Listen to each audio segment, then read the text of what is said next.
جی مفتی صاحب، محمد دلشاد دہلی سے معلوم کرتے ہیں غیر مسلم کا جھوٹا پانی پینا کیسا ہے؟ بسم اللہ الرحمن الرحیم، الحمدللہ وحدہ والصلاة والسلام علی من لا نبی بعدہ، اما بعد۔ جی ہاں، اگر غیر مسلم کے ہاتھ میں یا منہ میں کوئی ناپاک اور حرام چیز نہ ہو، مثال کے طور پر شراب وغیرہ نہ ہو،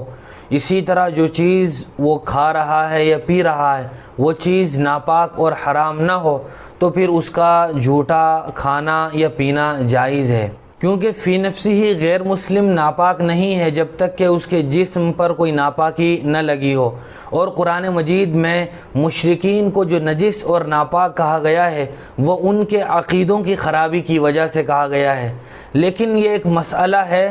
مسلمانوں کو بلا ضرورت اور مجبوری کے بغیر ان کا جھوٹا کھانا پینا اور ان کے ساتھ بیٹھ کر کھانے اور پینے سے بچنا چاہیے، یہی احتیاط کا تقاضا ہے۔